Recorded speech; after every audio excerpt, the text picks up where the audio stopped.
Okay, greetings, colleagues, and welcome to our session today, which is our 10th session under psychosocial support in palliative care. And today we are doing the concepts, we are looking at the concept of spirituality in palliative care. It has been nice to be here. In our last session, we were doing grief and bereavement management, support for families and the patients. So today we are looking at another important aspect, which is spirituality in palliative care. So thank you so much for joining us today. I can see some of our colleagues from Botswana. I can see some of our colleagues from RFM. So today we will be looking at this concept and it will be presented by our social worker, Ms. So today we will not have a case, but we will try to demystify the concept of spirituality in palliative care and its value. And then maybe in our next session, we will look at the application of this concept in management of spiritual pain or spiritual distress, on how we can provide it and how it is provided. So today we will be just looking at the concepts so we can understand when we're talking about spirituality, what is it indeed. So for previous presentations on grief and others, you can visit our Eswatini YouTube channel, which will be where you can find your time to listen again and again to the videos. So thank you so much for that. I think with that in mind, I can also say that this module has how many modules? This module has 13 sessions, which means that if ever you will need some CPT points from this module for your renewal of license for nurses, you can see us, and then we will be able to see those sessions you've attended. But each session is equals to 1.5 hours, which is equals to 1.5 points. Yeah, maybe to clarify that, but that one will be also, there is an certificate of attendance if you have finished the post and pre-test. So for this module, you will be able to then receive automatically the certificate of attendance, which comes with the CPT points attended. Thank you so much for this time. May I give Mercy the opportunity to continue with the presentation so they can have enough time to share our ideas and share some experiences and some lessons from the field we are from. Today we will not have a specific case, but we will be open for any concerns or any case you will want us to assist you to deal with in your place, so we can do that at the end of the session. So Mercy, can I give you this opportunity to continue with the presentation?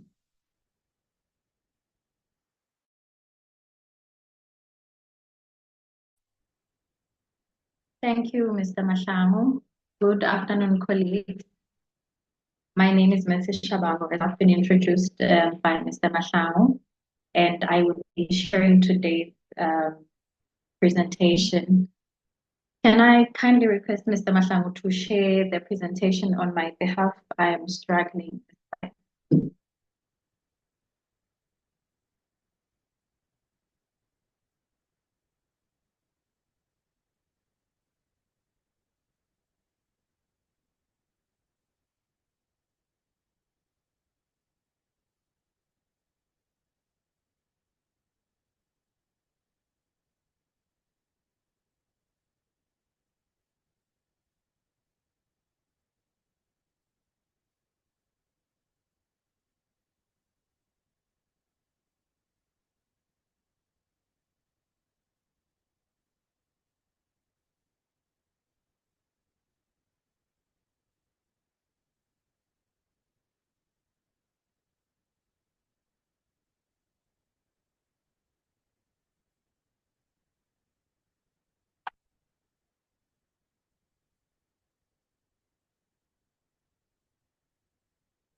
Still working on it, Miss, it's coming.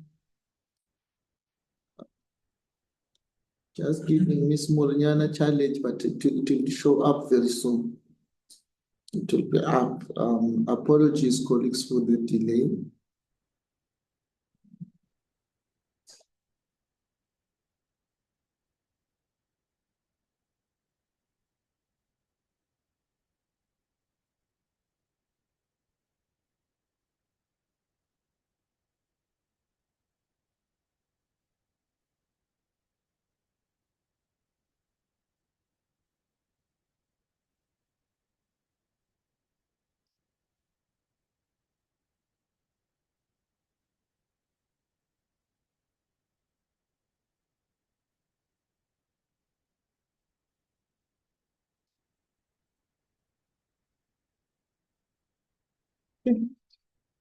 I think now we are set.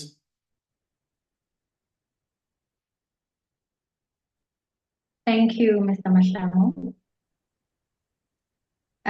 Today, colleagues, we will be looking at the concept of spirituality in palliative care. So our presentation will define spirituality, and then we will look at spirituality as an aspect of palliative care and its significance in palliative care. Then that will be the end of the presentation. So spirituality can be defined as a dynamic and intrinsic aspect of humanity, through which a person can seek ultimate meaning, purpose, and transcendence, and experience relationship to self, family, others, community, society, nature, and other significant or sacred beings. Spirituality is expressed through beliefs, values, traditions, practices. Spirituality may include a religion or culture and other worldviews but it encompasses far more general ways in which a person can experience or express their spirituality. Then I'm going to define spiritual care and religion so that we are able to differentiate it or be able to understand its involvement in spirituality. So spiritual care can be defined as interventions, individual or communal, that facilitate the ability to express the integration of the body, the mind, and the spirit to achieve wholeness. Also to achieve health and a sense of connection to self, others, and a higher power. Then religion can be defined as a formal structure through which a person may express spirituality within a community. And we can find this in religious communities which are usually organized around common beliefs, attitudes, practices, traditions, and relationships. So spirituality is more of, religion is more of an expression of spirituality. Can we move to the next slide? Spirituality is an important component of quality of life and may be a factor in how people cope with illness, experiencing healing, and achieving a sense of coherence.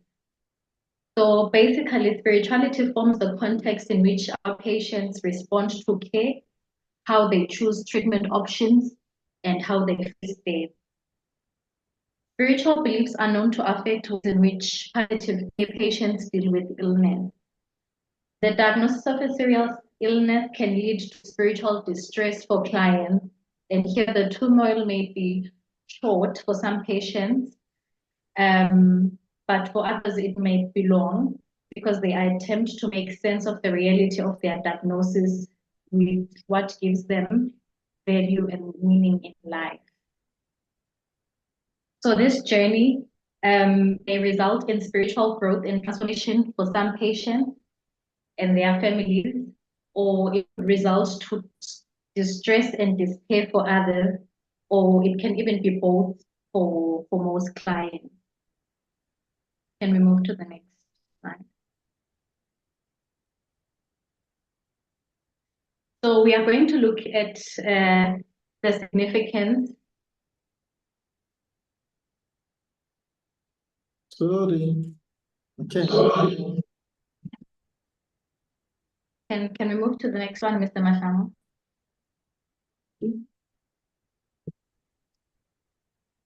Thank you. So now we are going to look at the significance of spirituality in palliative care. So we are going to look at issues like spiritual needs, spiritual distress, coping, and well-being when we are looking at its significance into palliative care.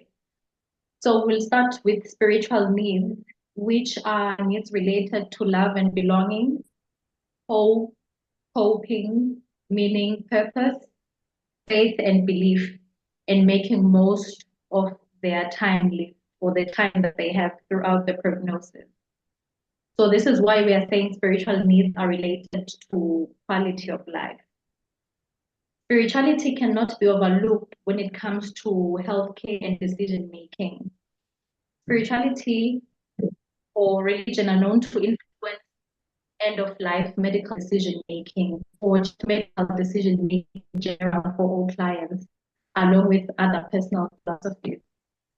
So you may find that some of our clients may delay treatment choices in order to participate in spiritual rituals or participate in a meaningful ceremony, which is why we should not overlook the issues of spirituality and healthcare decision making.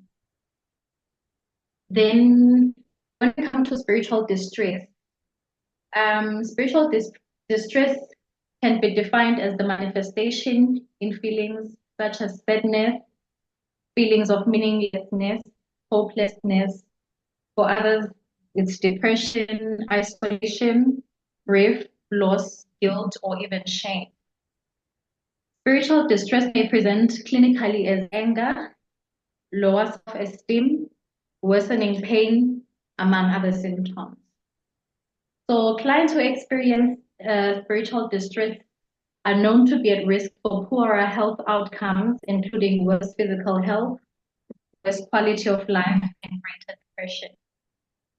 And patients who report long-standing spiritual or religious struggles have been reported to be at a greater risk of disability or higher indices of pain and fatigue and more difficulties with daily physical functioning. But it is important, colleagues, that we understand that there is an overlapping when it comes to spiritual distress and psychological distress and even psychological disorders. And patients vary on how these issues can be tackled. So here we need to make note that, or we need to understand that all patients presenting with intense distress require a differential diagnosis to ascertain whether it is a psychological disorder, which could be depression, unresolved grief, or anxiety disorder. So here we are trying to ascertain if these disorders are the primary driver or the secondary result of distress, because we did say that there is an overlap between these two psychological and spiritual distress. So similarly, mental health assessments require attention to spiritual issues that may be contributing to emotional suffering.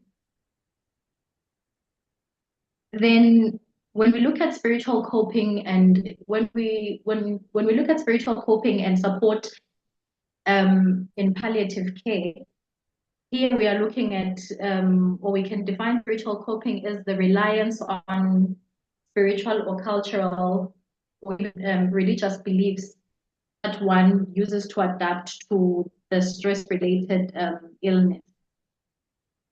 And when we look at spiritual coping, we find that there is negative religious or spiritual coping, and there's also positive coping.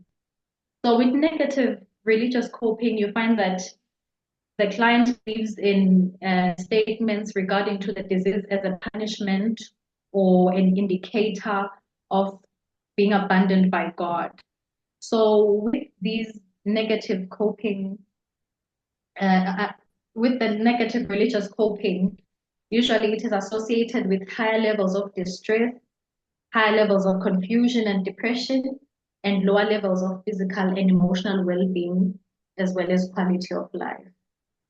But when we look at positive coping, like finding spirituality as a source of strength, helps clients to cope and find meaning in their lives and make sense of their illness or their experience throughout the illness. Now this leads us to spiritual well-being or strength. Spiritual well-being or strength may present a source of strength for patients, and it is something, or it is sometimes referred to as inner strength. We can see such in the client's ability to find meaning and their ability to seek forgiveness or to forgive others. And we can see this in the ability to have a strong spiritual community involvement.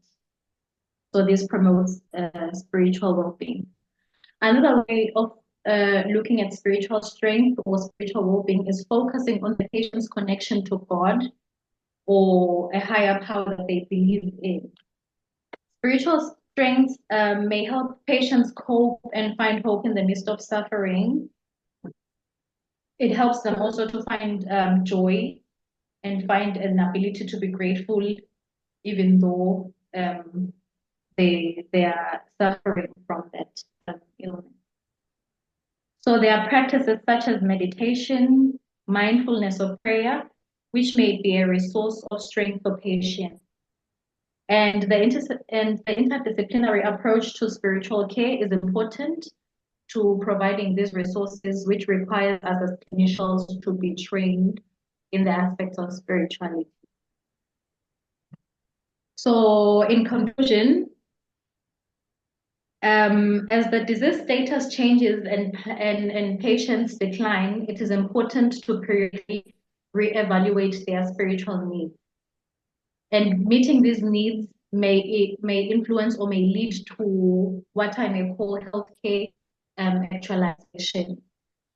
Then it is also important to integrate spirituality into palliative care through spiritual screening, history assessment, and incorporating these into the treatment or care plan of the thank you, colleague. Thank you, Mercy, for the presentation.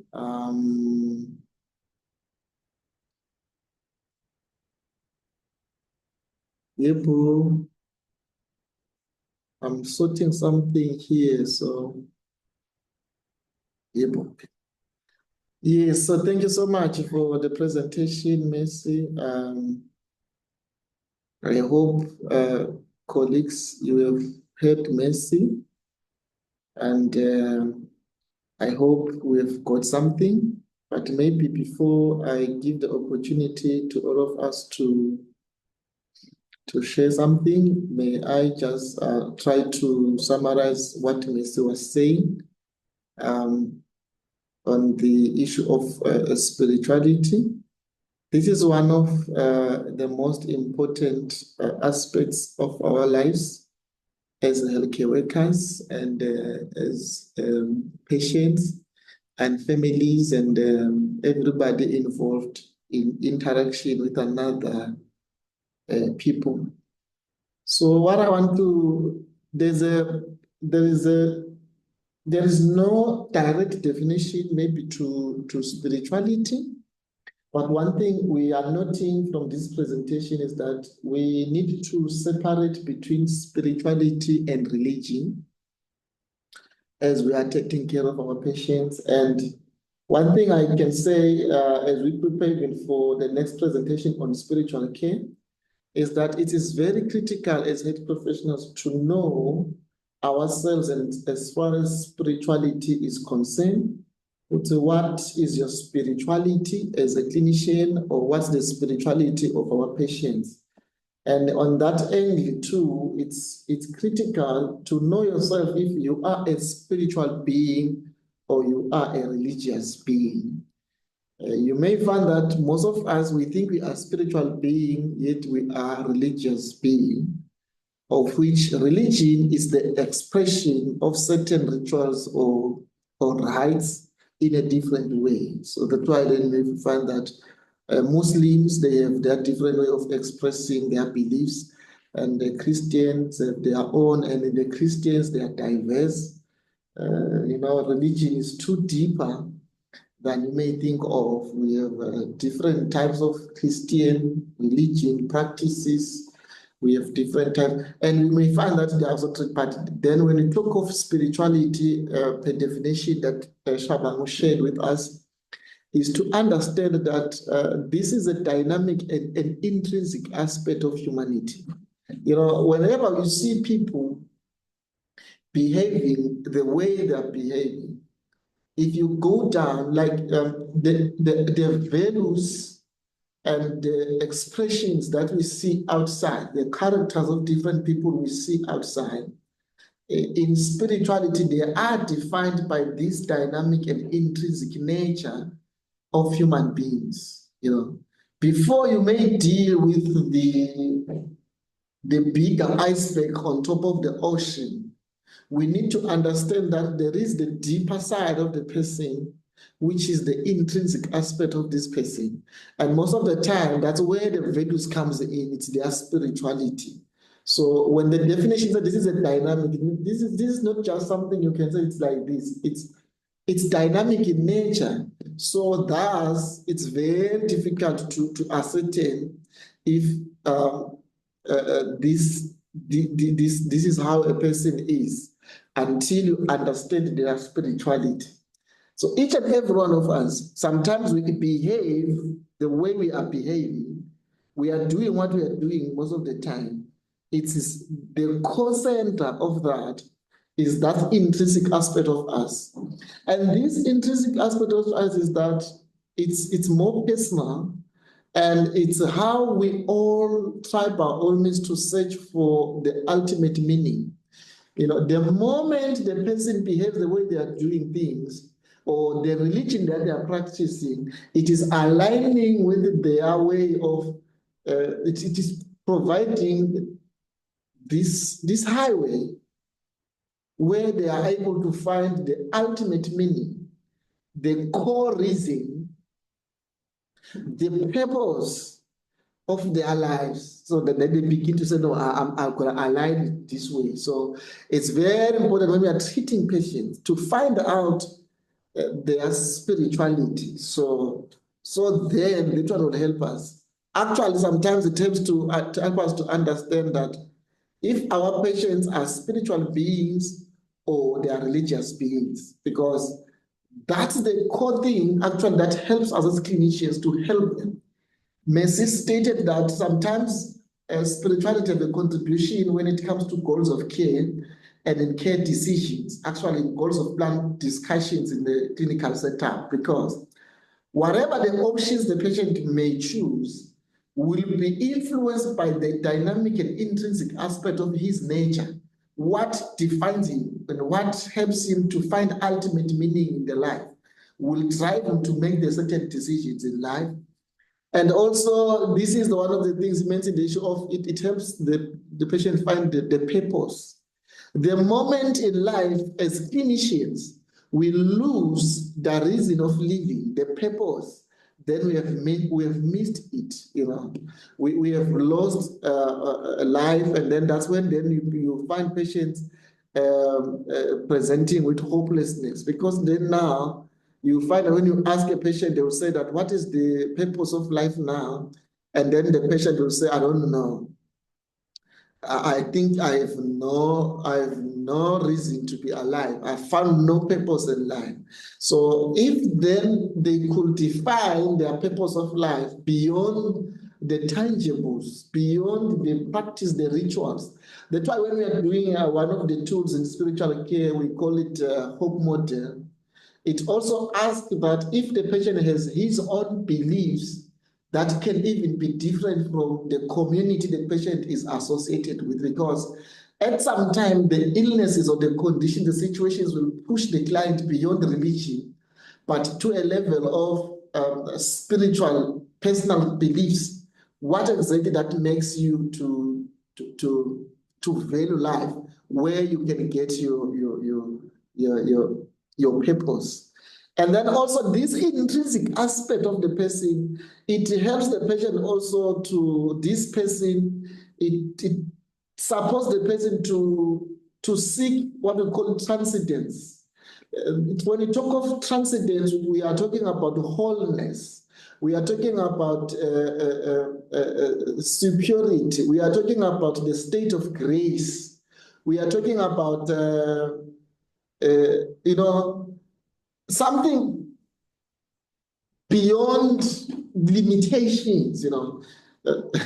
I don't know how I can mention, but you know, it's like when the patient could seek and find something of superiority and wholeness beyond the damage he's gone through, beyond the illness. So if this intrinsic nature of this person is then found and understood by the clinicians and the patient, we are now able to help the patient to experience this greatness, you know, this excellence, you know. For some, especially in the Christian religion, they will say that, you know, there is life and there is greater bodies in the life after death. So it means that the person can find something of great value beyond the limitations of the world. So this intrinsic nature of human beings aspect, it helps them to seek this thing and finds it. So their spirituality. So some people will go the traditional way of doing things. Some will be atheist, but they will have this thing. Even if you don't believe in God, but there's always this thing of transcendence, of greatness. Where do you find this wholeness, the perfection? I don't know how can I describe this thing, but but I hope you all understand that even if in the middle of the illness, when the family is going through, you will hear them saying that, you know, even if I'm going through this, but I have peace in my heart because I can find the wholeness somewhere else beyond this. That's what spirituality helps the patient to cope with, whereby there's nothing to hold on, maybe that is physical. But even if there are physical things that I can touch on, maybe it's relationships, whether it's family, whether it's my properties, whether it's self-worth, whether it's God and other that is, whether it's ancestors, you know, whatever this person may be believing in, as long as it helps him to find transcendence, it helps him to find superiority, greatness, wholeness. And that's the most important thing we need our patient to hold on. And then also this spirituality, to define it, this intrinsic and dynamic aspect of human being that helps the patient to find or get some experience of a relationship to self. You know, when we talk of spirituality, when a patient can find himself connected to self, for that reason, one of the screening tools in spirituality is connectedness with self, with God, with family, with whatever that makes value to you. Those relationships is very critical to find yourself, you know. So when patients can find themselves, they have good relationship with the self. They have good relationship with their family. They have good relationship with others. They have good relationship with their community. They can relate to the community, whether it's a religious community or it's a spiritual community, the society that is around them, the nature, the significant or the sacred God. So it's about the relationship. How is the relationship of the patient? To tell a story to one another client that we had, she had religion was Christianity from the Nazarene church. And then we asked this patient, witness Pumwa, say, where does she get hope at this point in time? Because she was advanced cancer. Surprisingly, I understood that it was an issue of some stress. She said to us, she gets hope, strength, love, comfort, you know, purpose of living, continuing the strength to keep on running from his own brother. You know, because you could quickly run to say this is a Christian and his spirituality will be linked to God. But at this point in time, what gave him value, what gave him meaning, what gave him purpose, the greatness, the wholeness, it was his brother, the presence of the brother during this time, because he was end of life, made her feel better.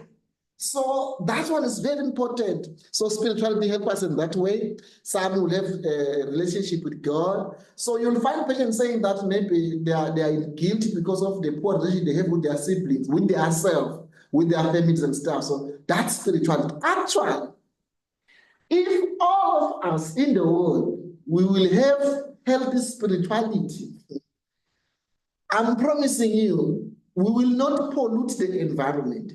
If you find someone along the street, you see someone polluting the environment, it means that the person has no spirituality, is not connected that much to the environment. You go to other cultures, you'll find that their spirituality is linked to certain structures or certain nature, maybe animals or whatever. And then you find that in that, they find the transcendent, they find the meaning, you know, that one gives them the hope for the future. So where your spirituality is linked, most of the time you treasure that belief. So it's very important for us to know what the patient believes in. There's another client for us in Dlamini, in Shiselweni. The family was a traditional. I don't know if all the family was spirituality was related to tradition and culture, but the patient, because he was the head of the family, he had spirituality based on culture, and his spirituality was based on their traditions. And at some point, there was a rock that was believed to help this patient have the greatness, the wholeness. It helps him to connect with sacred God. It helps him to be connected to other things. So he has to keep it close to watch him.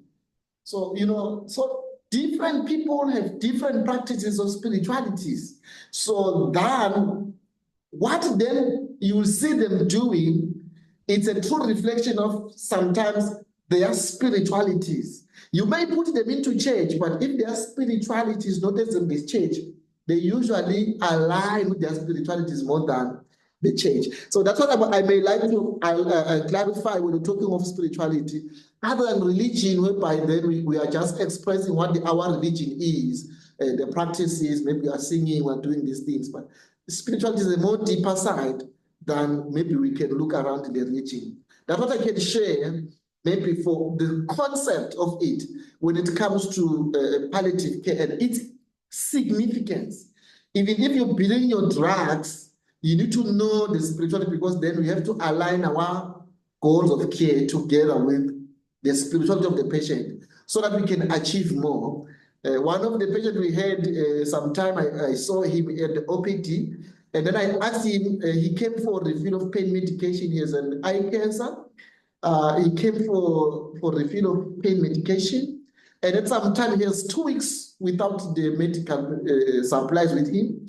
And then I asked him, how did he cope with the pain without the drugs? And then surprisingly, this man told me that what has kept him going and pain relief was through prayer, and he was from the Jericho circuit in the Christian fraternity. And he said that whenever the church members have come and have the moment to pray, he will feel pain relief. And then look at how strong it is to have a healthy spirituality.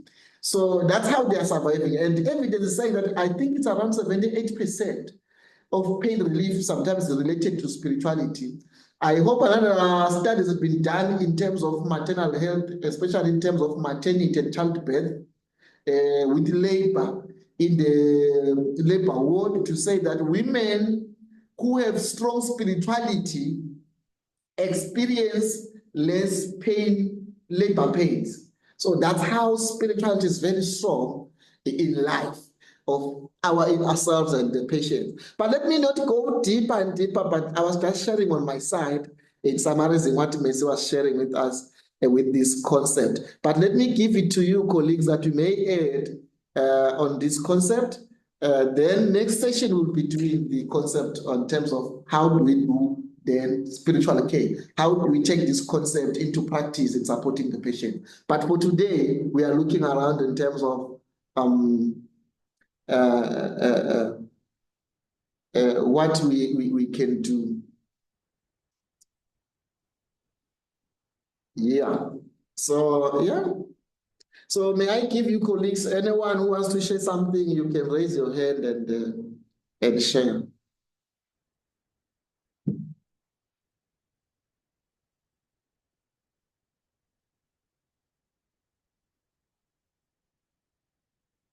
Anyone want to comment? You can share your experience, you can ask a question. Yeah, you can add something.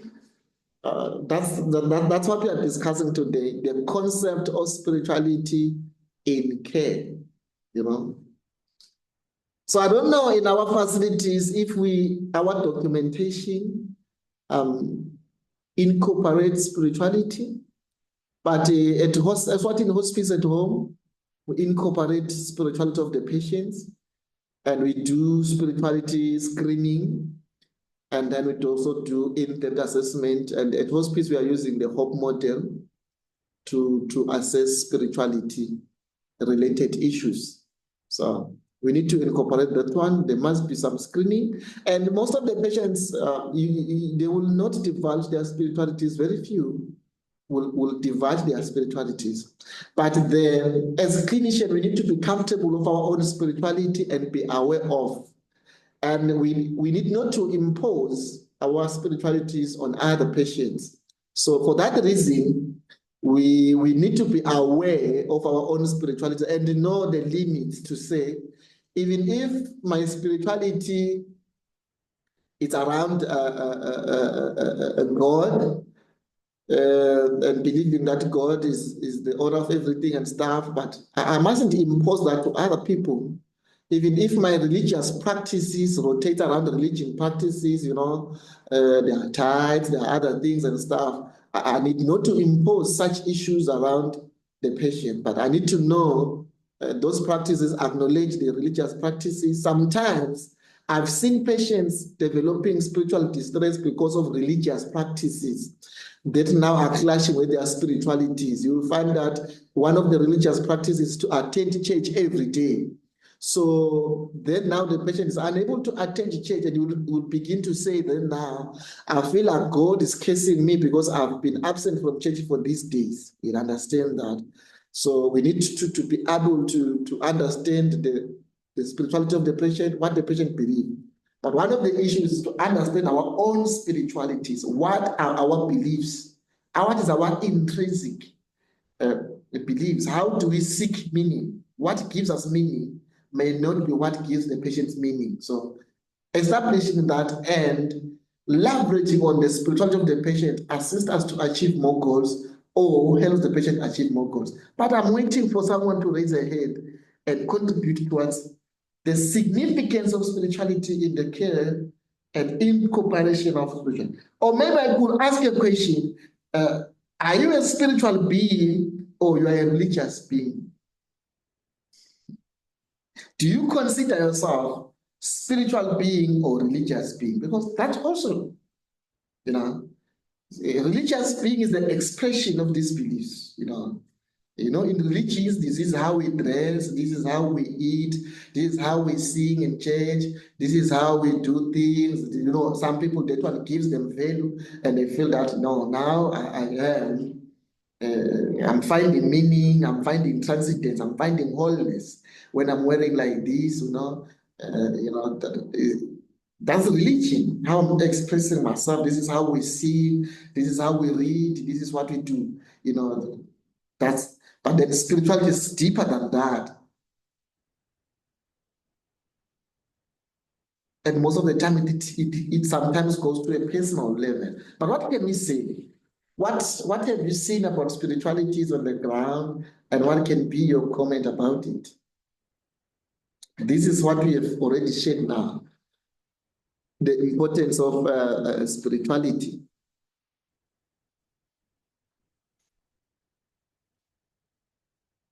Yebu.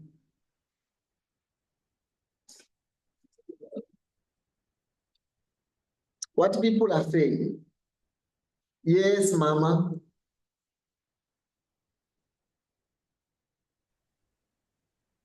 Thank you, Mercy, and thank you, Tim, for the presentation and the information. Yes, we are all spiritual. It only depends on how we practice our spirituality. According to my understanding, the practice forms part of the religious activities that we do. But in our case, as we're talking about spirituality in chronic illness, it is very important for us to also appreciate that the more we understand our spirituality stand while we are in quote healthy, the better we are to cope when it comes to illness.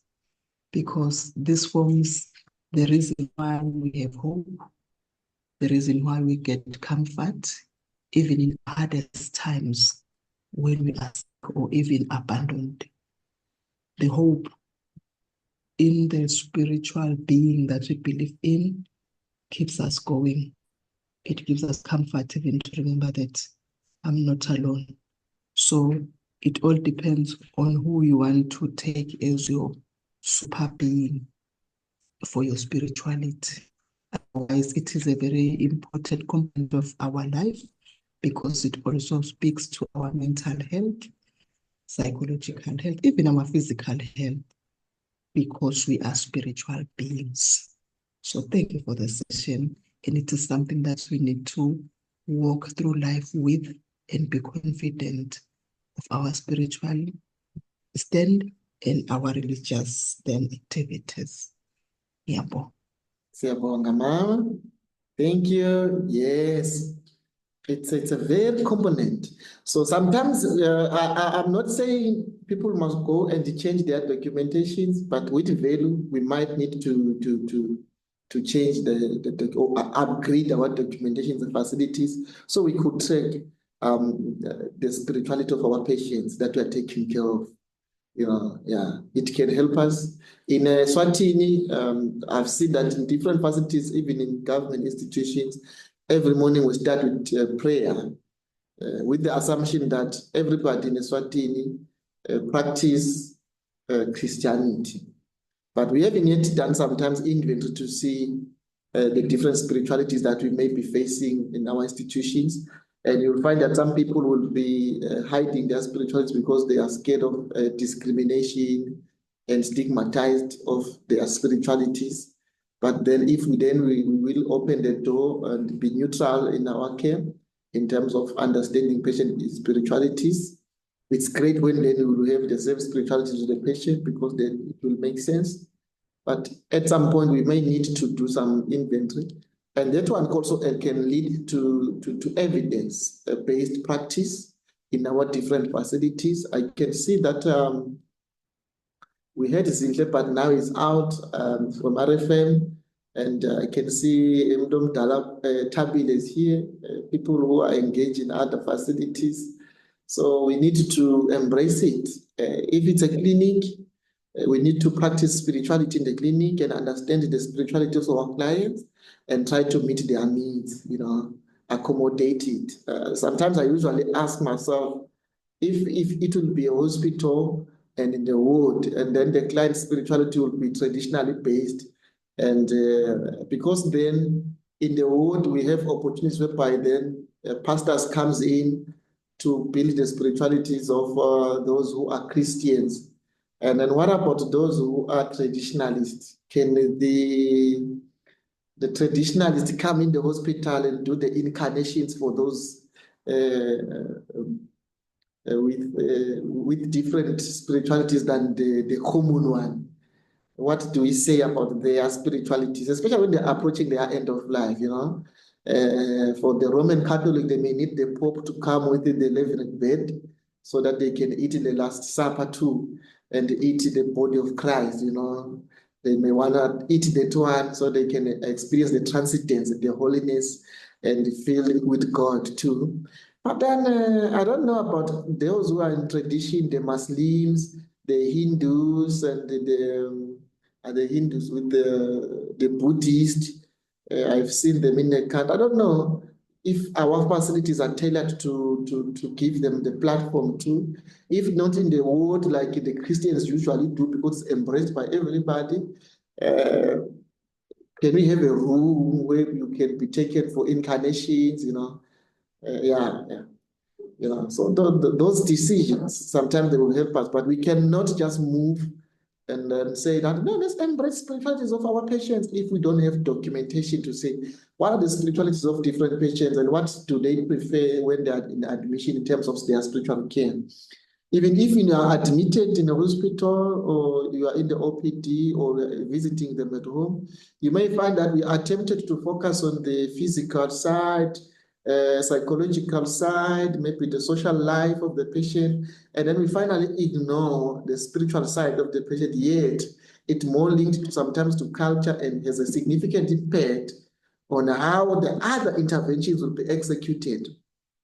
I was once in another forum where it was discussed that another patient, because of spiritual beliefs, he absconded taking chemo, and then he came later when things were worse, because just the spiritual side was not attended to and the spirituality of the patient was not assessed to find out how then we can align the goals, because part of those assessments sometimes it find out if there are contradictions between the current treatment that I use or what could be the effect of the spirituality on the treatment therapies on the goals of care, and what are the goals of care implications on the spirituality, So we need to work very well. Sometimes they will have some foreign devices implanted to their body, like predicate therapy. And then when the patient is taking therapy, you will find that there are spiritualities and spiritualities practices, they are against that. Then we have to work together on how then we can work together to achieve the same goal, to improve the quality of life without hating the spirituality of the patient. So it helps us a lot to know the spirituality of the patient as we know our own spiritualities. So I don't know if I'm leaving someone behind, but I'm happy that we have Mpumelelo, but I'm not sure if she's in a good environment to share something. And I was still looking at our chat to see if someone is sharing something as a comment or what. I haven't seen anything yet. I don't know if I'm leaving someone behind, colleagues, before maybe we can round up this case. If someone has a question or a comment, you can put it on chat. If then there is none or no one I'm leaving behind concerning spirituality, and I'm hoping we will do something different going forward in terms of our documentation and our screening. Like other aspects, like we screen for symptoms, especially for pain. We have screening questions for pain. We take the initiatives to ask for physical pain for patients. And then for anxiety and depression, we do some screening for them. So there are screening questions for depression and anxiety. Sometimes you need to ask the patient about those questions. So we do the screening. Likewise, even for spirituality, we do the screening too to detect any spiritual distress. Mpumelelo?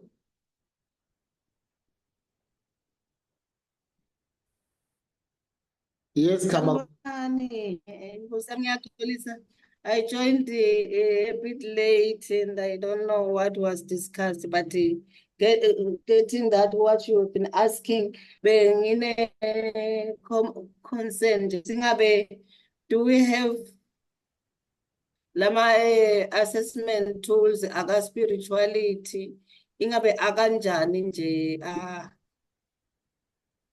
lama assessment tools akhona lengawabona nangilapho awisho capturisha le ngisho nale ama problems lababa nawo labantu concerning their spirituality part of life now that they are sebanaleli sifo lesingasalapheki mahlangu. Okay. Angathi noma kwavela yini but nje nginale concern kulawa lengawabona ngazuthi kungaba khona lokungedengedekako sitozama lokukhoverisha because siyaleka vele behind ukhanza ukuthi umuntu uze mhlambe ehambe emhlabeni solo is not yet at peace with their higher power lokho labathembele kuko. Yeah. Yebo mahlangu. I don't know, but we have the screening tool, which deals with hope, connectivity, anxiety, fears, community support. I don't know the other. There are 4 or 5 in the questions there on the screening side. And then when any abnormality has been detected on the screening, we have the hope model that is followed to assess deeper in terms of the sources of hope, if they are there, and then the probing that needs to be done by the patient, the interviewing clinician, and then the organization or the community that is also assessed to find out if there is any. And then we also have the spiritual practices and the beliefs the patient has. And after that one, there's another question in the tool that deals with the effects, the impact of the illness in the person's spiritual beliefs and practices that he usually does to build himself up with spiritualities. Yes, and then it goes down to the issues of the effects of the illness on the spiritual practices that the patient usually do to connect with the supernatural being. And then also it asks the issues of the impact of the spiritual beliefs on concerns on the care that is provided, including end-of-life care decisions. And all those questions normally are from the patient. And then the clinicians go deeper than when he has identified that there is a gap between the issues of sources of hope, love, and meaning, and then the issues of personal and community group spiritualities gap. We find that the patient does not have a community group, and then that you find that also they doesn't have personal practices that they do. And it also asks them if they need any spiritual support outside. Will they want to be assisted with their spiritual needs? And it also asks that. But if then there are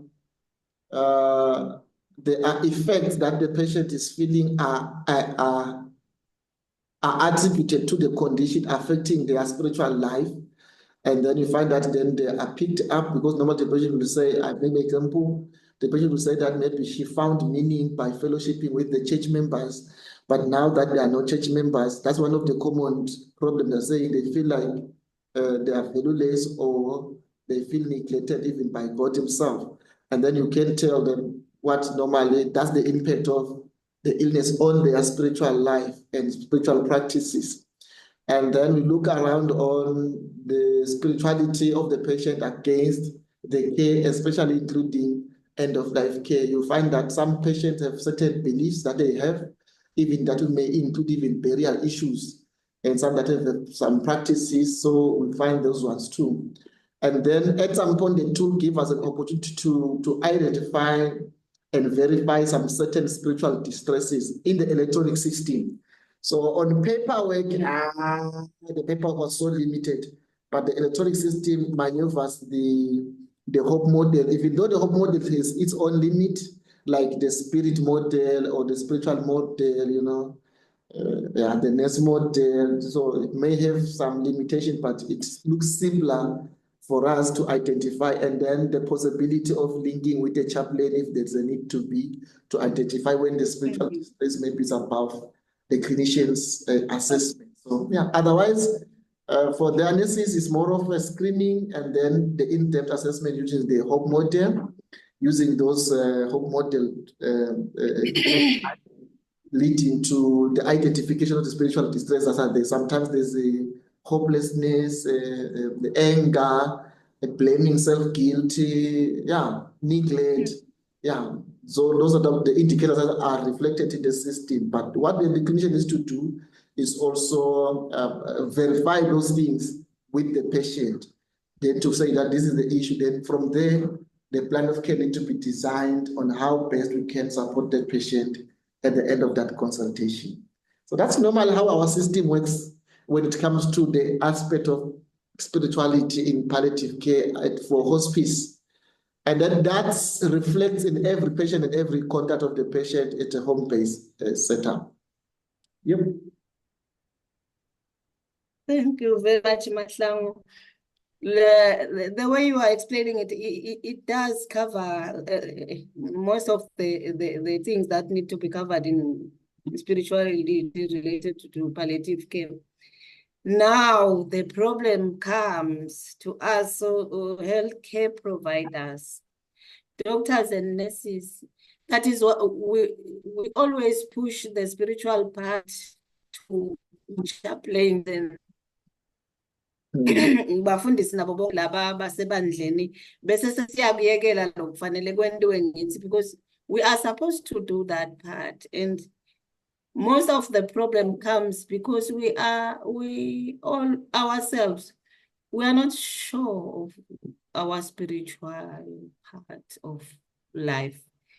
I was wondering if there was something that Hospice is planning for us, healthcare providers, so that we are in line, we are able to provide holistic care.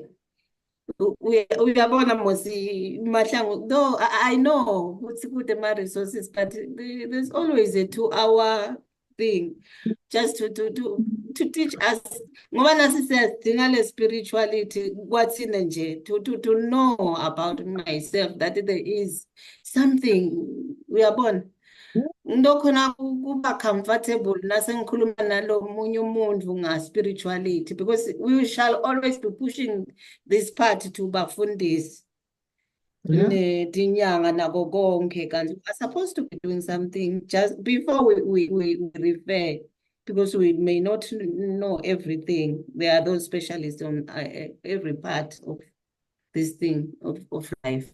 I must refer, not at the first instance, and then I will call the pastor. There's nothing I can do. My questions. It raises so many questions to our patients. Why do you ask if you will then refer me to somebody else? Mahlangu, thank you very much. Thank you. Yeah, thank you so much. I think that's one of the reasons we are here and learning from each other. You know, it's something we can do, and where we cannot. And very true, we need to be aware of our spiritualities. Sometimes you'll find that you are a Christian, maybe you don't go the traditional way, but the patient wants that. Your duty is to know what to do. If you are not comfortable with it, and then you link the patient with someone else, you know. Yeah, for that reason, sometimes we need an interdisciplinary approach. We need to work together. But if then you are alone, you need to know where to stop and when to go on as clinicians and address those issues. If you can deal with these issues of guilt blamed by God, you know, and then you help them cope with that, with the truths on that. But if you can't, you find someone who can, other than bluntly hating the patient. But it's very true. We need to do the correct assessment. And if you are not aware of your own spirituality, you don't know the value of spirituality indeed to the patients. But I'm hoping in our next module, in our next session, which will be on 23 October, where we will be looking at now, taking this concept into practice. What can we do to provide spiritual care? Where then I hope we'll be demystifying the assessment models. We will be breaking them down and then handling different issues in spirituality. I hope we will get that opportunity to do that.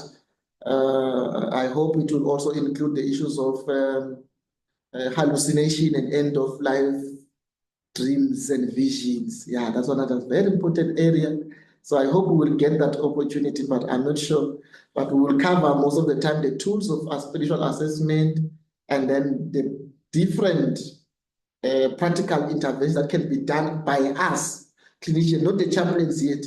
There is an area for the chaplains that you can do, or spiritual advisors, or whatsoever the patient may prefer, but those things that can be done by us after we have done those assessments. But today we're just introducing this aspect to say, you see, this area is a critical area of spirituality, and what is spirituality itself, and why is it important that we need to be aware of our own spiritualities and be aware of patient spiritualities, and why is it significant to integrate it into our routine care of the patient, especially when we are designing goals of care and executing the care interventions, that we embrace patient spiritualities and be aware of our own spiritualities. For that, colleagues, may I invite you